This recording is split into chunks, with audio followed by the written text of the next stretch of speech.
कि जिसके घर में भगवान गणेश की नृत्य की मूर्ति लगी रहती है, उस घर में जितने भी परिवार के लोग रहते हैं वो कहीं ना कहीं 24 घंटे काम में लगे रहते हैं, पर उनको शांति रत्ती भर की नहीं मिलती है। यहां तक का व्याख्यान शिव महापुराण करती है महाराज। लोगों को शौक चला, गणेश जी ढोल बजा रहे हैं, वो मूर्ति का फोटो घर में लगा दिया, घर में मूर्ति का फोटो लगा दिया कि गणेश जी ढोल बजा रहे हैं, गणेश जी नाच रहे हैं, वो मूर्ति का फोटो तुरंत घर में लगा दिया। वेद व्यास जी ने कुमार खंड के अंदर वर्णन करा, यदि देवता की अपमानजनक मूर्ति या स्मरण पूजन का भाव अगर कहीं लगाया भी जाता है तो उस घर में शांति रत्ती भर की नहीं रहती है महाराज। यहां तक शिव महापुराण कहती है कि भगवान शंकर का शिवलिंग आप घर के अंदर रख सकते हो, भगवान शंकर का शिवलिंग घर में रखकर पूजन कर सकते हो, भगवान शंकर के शिवलिंग का आप स्मरण कर सकते हो, भगवान शंकर के शिवलिंग की आप पूजन कर सकते हो। पर शंकर, जब शिवपुराण खुद कह रही है कि शंकर का जो भौतिक स्वरूप है, शंकर का जो शारीरिक स्वरूप है, जैसे आप शिव महापुराण के पीछे जो बैनर देख रहे हो, इस बैनर में शंकर जी का जो स्वरूप दिखाया जा रहा है, ऐसी मूर्ति तप करने वाली, ऐसी मूर्ति आशीर्वाद देने वाली, ऐसी मूर्ति जो भगवान शंकर का मूल स्वरूप दर्शाती हो, ऐसी मूर्ति घर के अंदर नहीं रखी जाती। स्वयं शिव महापुराण करे, फिर वो मूर्ति छोटी हो चाहे बड़ी हो, फिर वो मूर्ति कितनी भी बड़ी आकृति की हो, शिव महापुराण की कथा कहती है हाँ, शिवलिंग जो भगवान शंकर का एक मूल बिंदु है, भगवान शंकर का एक मूल बिंदु विराजमान है, भगवान शंकर का एक मूल बिंदु का निर्माणित है,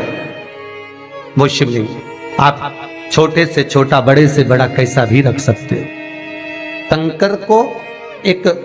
बेलपत्र भी अगर हम समर्पित कर रहे हैं तो वो आखी हो, एक चावल का दाना भी हम शिव को दे रहे हैं तो वो आखा हो, एक पुष्प भी अगर हम भगवान शंकर को दे रहे हैं तो आखा होना चाहिए, श्रीफल भी दे रहे हैं तो आखा होना चाहिए। इसलिए शंकर जी के मंदिर में नारियल नहीं फूटता, आखा।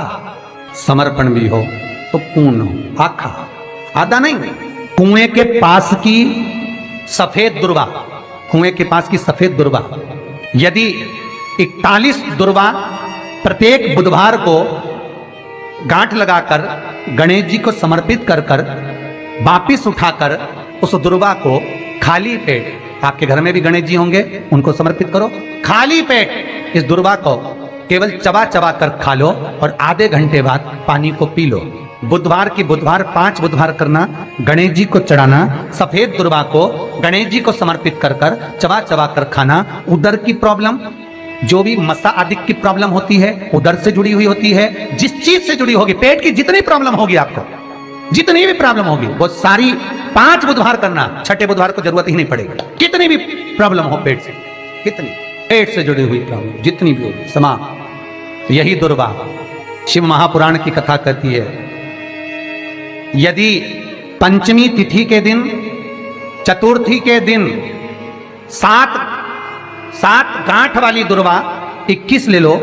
और चतुर्थी के दिन गणेश जी को समर्पित कर दो। पंचमी तिथि को उस दुर्वा को उठाकर दूध में डाल दो और उस दुर्वा को दूध में डालकर उस दूध में उस दुर्वा को मल लो, और जिसके सफेद चमड़ी पड़ गई हो, चर्म रोग हो गया हो, उस दूध को उस दुर्वा के साथ, दूध नहीं भी हो तो पंचमी के दिन दुर्वा का लेपन शरीर पर कर लें। आधे घंटे तक करने पर पंचमी को प्रदोष काल में स्नान कर लें, महाराज आपको चर्म रोग में आराम लग जाएगा, सफेद चमड़ी अपने असली रंग में आना प्रारंभ हो जाएगी।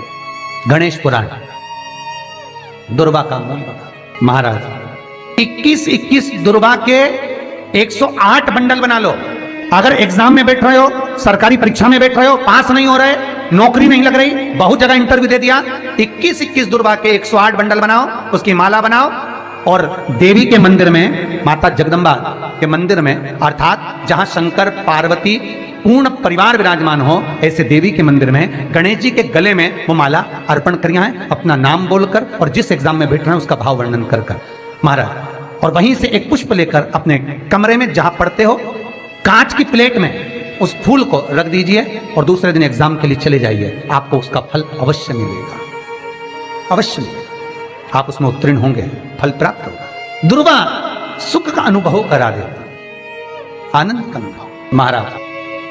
भगवान के मंदिर में पहुंचकर ये 5 दर्शन मनुष्य नित्य करता है। पहला भगवान के चरणों का, दूसरा भगवान के नाभि कोश का, तीसरा भगवान के वक्षस्थल का, चौथा भगवान की शिखा का और 5वां भगवान के नयन का। सबसे पहला दर्शन जब हम भगवान के मंदिर में पहुंचकर जाकर करें तो वो भगवान के चरण होना चाहिए, परमात्मा के चरण। भगवान शंकर की जो 5 पुत्रियां हैं, जया, विषहरा, सामरीवारी, दोतली और देव, भगवान शिव की जो 5 बेटियां हैं, रात्रि को सोने से पहले हाथ की अंजलि में जल लेकर जया, विषहरा, सामरीवारी, दोतली और देव, इन 5 कन्याओं का नाम लेकर आचमन कर कर जो रात्रि में विश्राम करते हैं, उनको रात भर नींद चकाचक आती है। फिर उनको कोई चिंता न करने की जरूरत नहीं पड़ती, वो मस्त आनंद में सोते, गोली खाने की भी जरूरत नहीं पड़ती उसको, गोली भी नहीं खाती। अरे भैया, गरुड़ पुराण में एक लाइन आती है, बड़ी सुंदर है, गरुड़ पुराण का 3रा अंश, उसमें यहां तक लिखा है, किसी डॉक्टर को जाकर आप दिखा रहे हो, वो इंजेक्शन लिख रहा है या इंजेक्शन लगा रहा है, उसमें भी आपका कर्म का भाग है,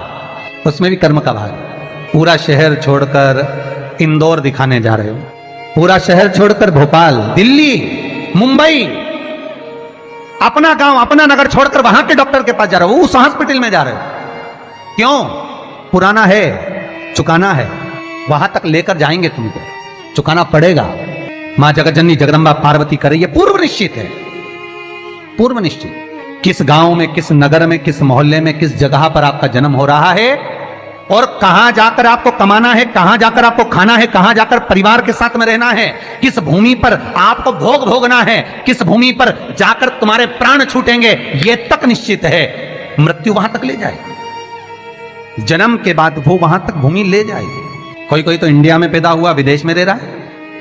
भारत की भूमि पर रहने के बाद में विदेश में रह रहे हो, विदेश में कमा रहे हो, विदेश में खा रहे हो, वहां रह रहे हो, और कई विदेशी आकर यहां रह रहे हैं। क्यों? क्योंकि वहां का लिखा है अन्नदाना पानी, निश्चित है वहां मिलेगा। ये परिवार जो मिला है, ये कुटुंब जो मिला है, ये कबीला जो मिला है,